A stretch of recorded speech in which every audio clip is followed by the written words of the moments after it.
What's the word, y'all? It's your boy Brody Deej, man, back at y'all with another episode of Tales from the Whip. Today is episode 4, man, and yesterday we talked about when I moved to the worst neighborhood I ever lived in Antioch, California. And it kind of unlocked a memory of something that happened to me a year ago when I was staying in a little city. I don't even want to say the name because this is kind of fresher. So just in case, I'm going to leave a name out of it. So if you personally know me, you know what city I'm talking about. But I had a little studio in this small town in the Central Valley, you feel me? And it was in an unfavorable neighborhood, but it wasn't as bad as Antioch or living in Oakland or something, you know what I mean? But it definitely had its ups and its downs. A lot of crackheads, a lot of little gang activity, but it wasn't too crazy. I don't know how y'all are, but when it comes to living situations, I've been homeless before when I was young. So no matter where I live, I can kind of adjust and be grateful for what I have and make the best out of it. That being said, I'm happy we don't live there anymore.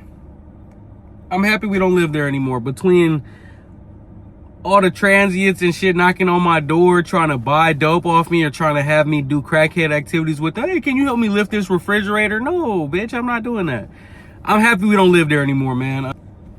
We done had crackheads turn our hot water off, all types of random activity, which in hindsight, all right, that's not that bad. It could have been worse. I've seen crackheads do way worse than that. So, but this story takes place probably around this time last year, sitting up with my girl watching Power Kanan. If you've ever watched Power, you know, since it's a crime show, there's a lot of shootings, there's a lot of ruckus and shit yelling.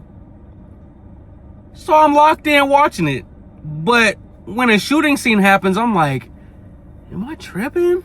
That sounded like it happened outside too, like not just the show. So I open up my door. I'm like, what the fuck is that? What was that? See my neighbor across from me, you know. Shout out to my neighbor, man. It was a cool dude. I'm pretty sure bro was a Sereno, you feel me?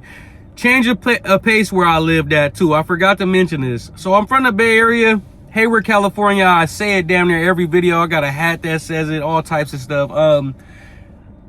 In the Bay Area, especially Hayward, there's a lot of Norteños, not many Serenos. So when I moved to this small town in the valley, there's a shitload of Serenos.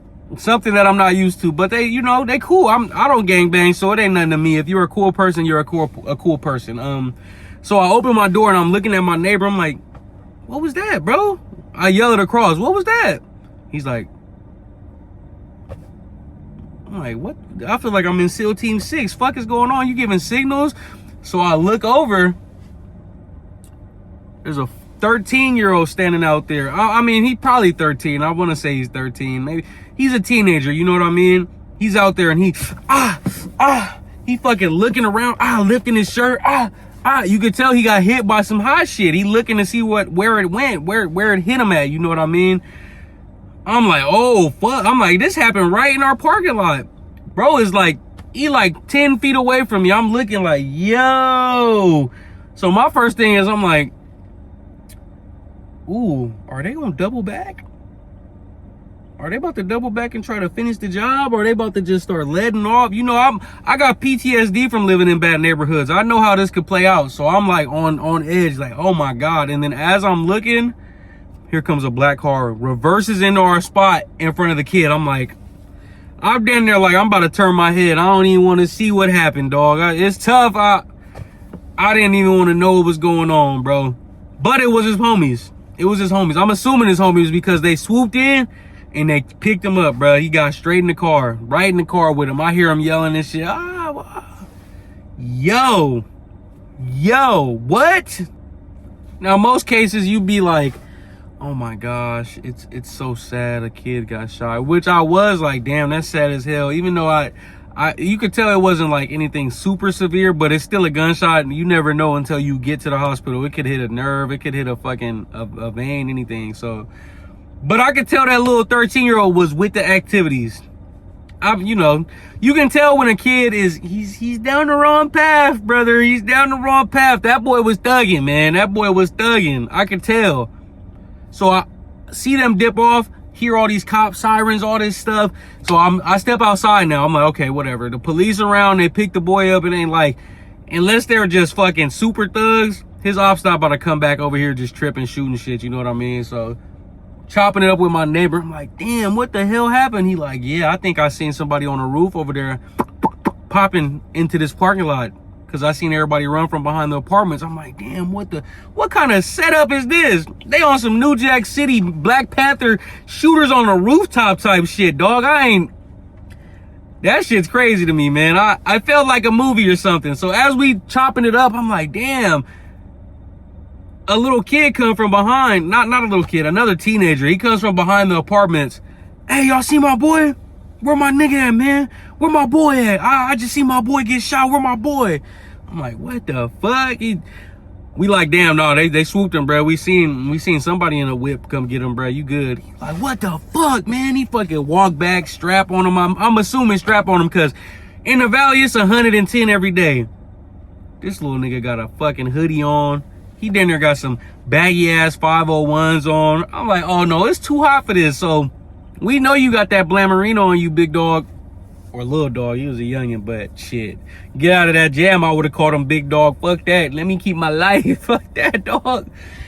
So he go back, he walks back behind the apartments, and my neighbor like, yeah, that little nigga right there, he a shooter for sure. Like, he known out here. I'm like, what?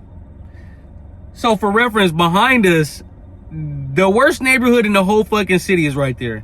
Like, it's not horrible where I lived, but the neighborhood behind me, oh, they got some reputables. They got some motherfuckers out there stepping, you know what I mean? You search the city I live in, you see Serengos back there holding AKs, shooting in the air, fucking throwing up the set. I'm like, oh, damn. But like I said, I'm cool. I just bring up the Raiders with my Serengo partners, man, because, shit, they all Raider fans. At least most of them I meet. It's either Raiders or Cowboys. Most of them Raider fans, and I'm a Raider fan too, so I just chop it up with them, you feel me? But that shit was scary. That was like the point where no matter all the bullshit we went through living in that place, whether the hot water was off, whether the AC broke, whether it was crackheads running around, whether it was people selling dope and shit, that situation, I said, all right, it's time to go. It's time to move out. Fuck it. It's time to go. So we got straight out of there. I say maybe about 6 months, probably not even 6, probably 4 months later, we got up out of there, man, and dipped to Modesto. Not dealing with that, bruh. Shout out to Modesto's finest, because it could get treacherous in Modesto, but it's such a big city. You don't know if you live in that part of town where shit is sick. And we live in a spot that's cool right now, you feel me? So, and a little bit after we moved out, guess what? Somebody got murked in them fucking apartments. If not in the apartments, directly by the apartment. So, yeah, I dodged the bullet literally right there. I'm cool, bruh. I'm not dealing with that shit. I think I had to say that yesterday about dodging a bullet, man. God is good, yo. God is good, you feel me? Because wrong place, wrong time is a thing, man. I think we all know that. But it's been another episode of Tales from the Whip, dog. Yeah, I had to tell y'all that one because it unlocked yesterday. I was thinking about telling that story, and I was like, damn, 2 hood shooting stories in a row? Is that too much? But no, it's reality. You know what I mean? I'm just telling y'all my life, dog. And most of these stories, I'm not going to be the aggressor or anything, or even directly involved, because I'm a hip square, man. Like, I pride myself on knowing about the streets, coming from the streets in the hood, but I'm not really out there. Come on, bro. I got a head on my shoulders. I'm an only child. I gotta be there for my parents, man. So I ain't gonna be out there with the fuckery.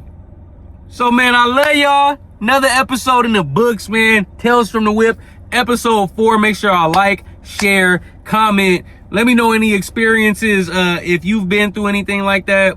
I might even drop an extra episode today. If not an extra episode, another video on something, man. So, deuces.